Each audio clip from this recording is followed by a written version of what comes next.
একটা চুক্তি, যে চুক্তিটা আসলে ধর্মীয় দিক থেকেও আসলে আমাদের ধর্মীয় অনুভূতিকে আঘাত হানে, এবং দেশের প্রেক্ষাপটেও যদি আমরা দেখি, সেটা দেশের প্রেক্ষাপটেও কিন্তু নিষিদ্ধ, বা বলা চলে যে এটা আসলে এখানে দেশে, বিশেষ করে বাংলাদেশে এটা এটা অনুমতি নাই। কিন্তু বিষয় হলো যে আপনাদের অনেকেরই ইউনুস কাকা, হ্যাঁ, ইউনুস কাকা যে চুক্তিটা করে গেছে আমেরিকার সাথে নির্বাচনের আগে, হ্যাঁ, হ্যাঁ, তো একজন দালাল, সে দালাল যে তার মনিবের কাছ থেকে একটা দালালি চুক্তি করে দিয়ে গেছে, সেই ধরনের চুক্তি নিয়ে তো কোনো প্রতিবাদ নাই।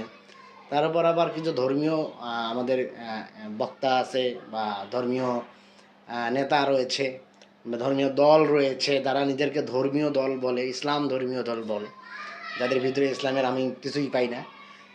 আসলে তাদেরকে আমি আসলে অপছন্দ করার এটা একটা কারণ যে যেটা নিয়ে আসলে কথা বলা উচিত তারা ওটা নিয়ে কথা বলে না, আর যেটা নিয়ে কথা বলা উচিত না সেগুলো নিয়ে বেশি মানে কথা বলে, যেটাতে তার মার্কেট ভালো পাওয়া যায়।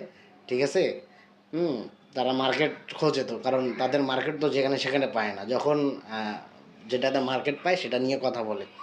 যাই হোক, আমি এই বিষয় নিয়ে কথা বলতেছি, এটা নিয়ে আসলে কথা বলা দরকার। এটা আসলে আহ, এটা নিয়ে যদি আপনারা কথা না বলেন, আসলে এই যে আমি যে দেখতে পারি না তাদেরকে, হ্যাঁ, এই জিনিসগুলোর এই ব্যবহার, বা এই যে এই ধরনের কার্যকলাপের কারণেই আসলে দেখতে পাই না।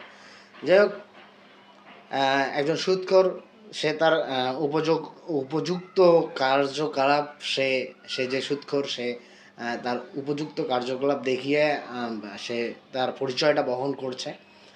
কিন্তু যারা ইসলামী চিন্তাধারার মানুষ, বা বিশেষ করে যারা ইসলামের ধারক বাহক হিসেবে নিজেকে নিয়ে আসে, আমাদের অনেক নামি দামি বক্তাও রয়েছে, হ্যাঁ, এই ধরনের মানুষগুলো আসলে এখনো পর্যন্ত কোনো দেখি এগুলো নিয়ে আসলে আহ, কোনো কথাবার্তা নাই। যাই হোক, স্ক্রিনে আপনারা দেখতে পাচ্ছেন চুক্তিটা নিয়ে একটা নিউজ হয়েছে, মানে এই বিষয়টা মোটামুটি সত্য।